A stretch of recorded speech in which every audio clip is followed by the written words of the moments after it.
There's this thing out in the universe that has been kind of theorized, and now it's getting a little bit more attention again.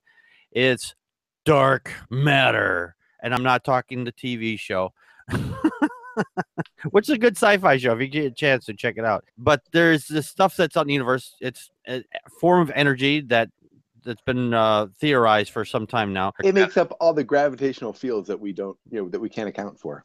Right, exactly. It's kind of like binding glue in the universe, basically. Now, researchers of Waterloo have been able to capture the first composite images of a dark matter bridge that connects galaxies together. The scientists published their work in the paper Monthly Notices of the Royal Astronomical Society. Now, in the composite image, which combines a number of individual images, confirms predictions that galaxies across the universe are tied together through a cosmic web connected by dark matter that has until now remained completely unobservable, which is kind of cool. The fact is that they've been able to do this. Now, the reason why they're able to figure this out is because part of the research, Hudson and co-author Seth Epps, I hope I'm not mispronouncing that last name, a master's student at the University of Waterloo at the time, used a technique called weak gravitational lensing, not to be confused with putting the lens on your eyeballs to peep at somebody else in their house, not that kind of gravitational lensing. It's not those 3D glasses that you get at the theater. No, not those. Yeah, that's something else. And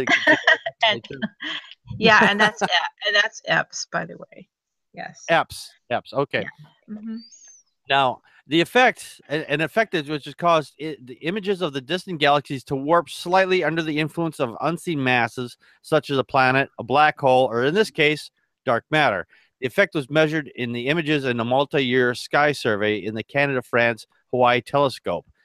That must be a really big telescope. It's in Hawaii, France, and Canada all at the same time. That's a big-ass telescope.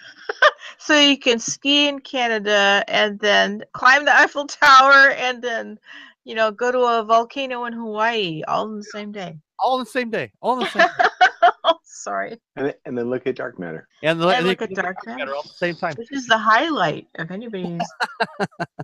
Now, they combine the lensing images from more than 23,000 galaxy pairs located 4.5 billion light years away to create the composite images or map that shows the presence of dark matter between the two galaxies. Results show in the dark matter filament bridge is the strongest between systems less than 40 million light years apart. By using this technique, Epps says, we're not only able to see that these dark matter filaments in the universe exist, we're able to see that the extent to which these filaments connect galaxies together. Like I said, kind of at the top of this part of the segment, glue. It's the glue that holds everything together. Connie, your thoughts? I actually researched this in a very religious way because I was like, okay, where is the Pat Robertson? And maybe they're a little slow on the uptake, but I was curious how they were going to try and spin this story to make it that God is the dark matter that holds the universe together. No, that'd be Brian Fisher. Brian Fucktard Fisher. Okay, well then him too. I actually spent a good amount of time this afternoon. Are you suggesting God is the Dark Lord? Yeah. Oh, kudos to you, Tom. Yeah. Nicely done. No, I was looking for it, and they're, like I said, they're slow on the uptake, but I'm curious to see how they're going to spin this. Yeah, it's going to take 10 years before they actually hear about it because they're too busy putting down gays and propping up Trump and shit right now.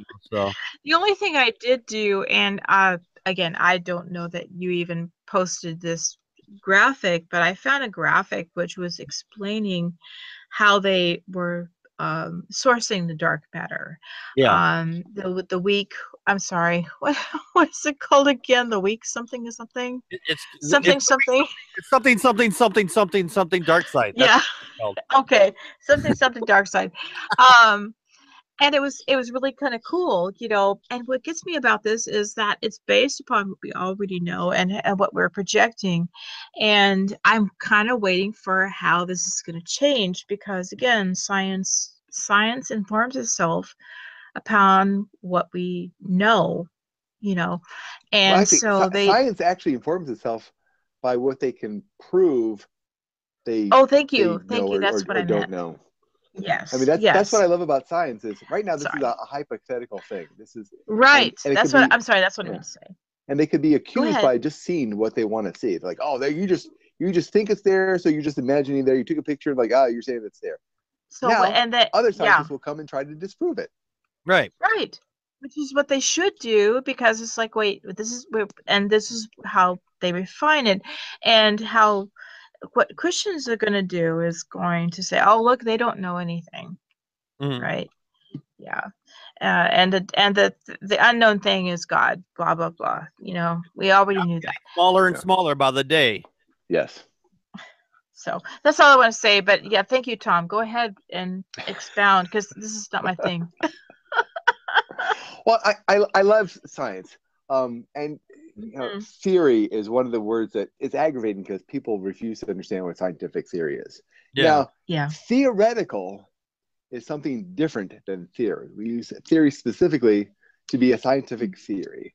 Mhm. Theoretical is something closer to a hypothesis. It's something that they're thinking about, they think it's there, and they're trying to prove that it's there. Right. And the best way that they can prove something is there by trying to disprove that it's there. Mm-hmm. That's how science works. It's not trying to prove something, it's trying to make sure that you can't disprove something. Yeah. Right. Or find the holes in what somebody's presenting. And Exactly. it's very honest. It should be extremely thoughtful. For everybody else, that's called being peer reviewed, by the way. Yeah. Yes. Yeah. So Yeah. because what we do is we try to fight. Well, not us. I mean, we're just talkers out here. We're just the heads out here. We just kind of talk.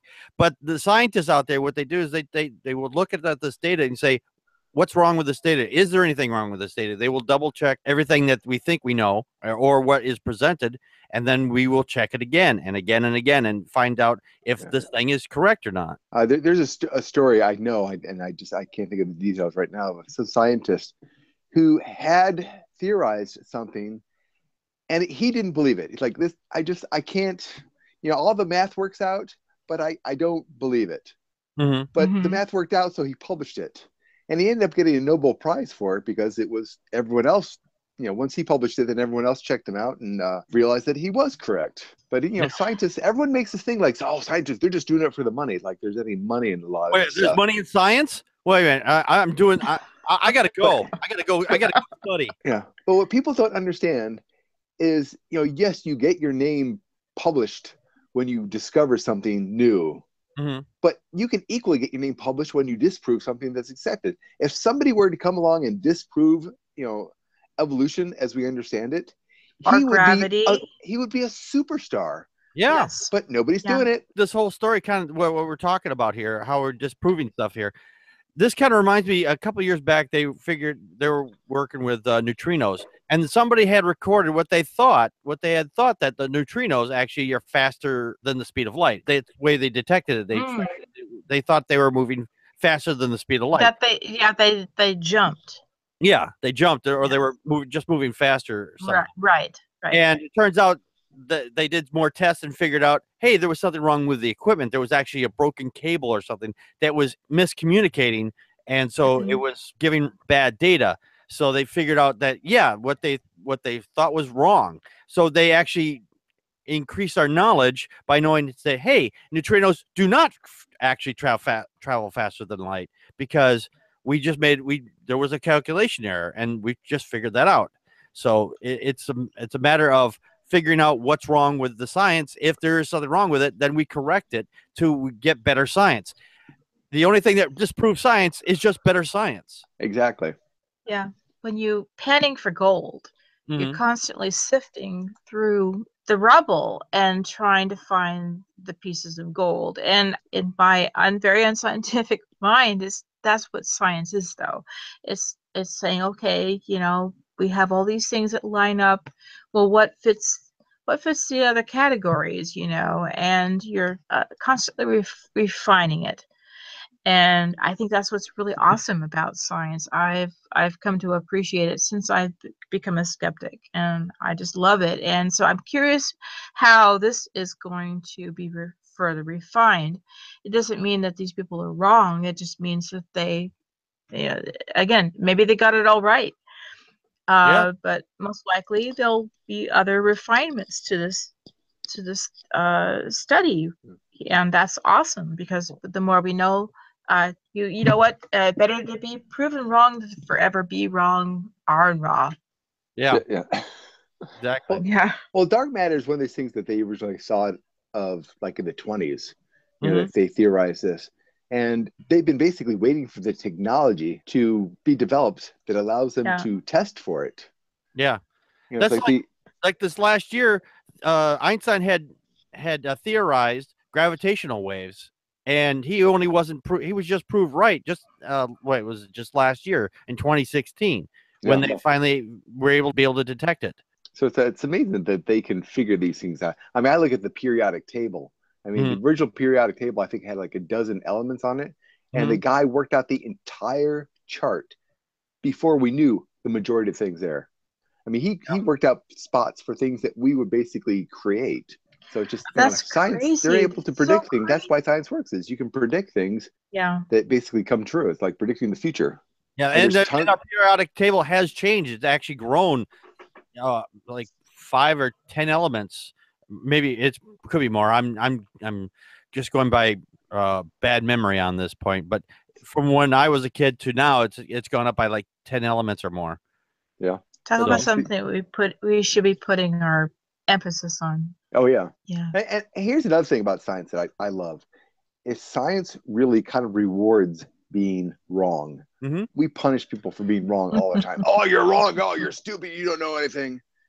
And being wrong is just a step towards being right. I mean, that we, I guess the more scientifically literate people like to use Thomas Edison as an example. It's like, oh, you're so smart. You came up with a light bulb. And you're like, yeah, I only had to be wrong like 1,000 times before I figured it out. Yep. I mean, being wrong is the only way we can figure out how to be right. Exactly. You learn more from your mistakes than you do your successes. As an archer, I can tell you, yes, the only way you can know whether or not you're shooting true is by your misses. Yeah. And you adjust to the target, and you adjust your stance and everything else, all the other variables. You have to adjust them so that you can hit that target and hit it dead on. Exactly. Yeah.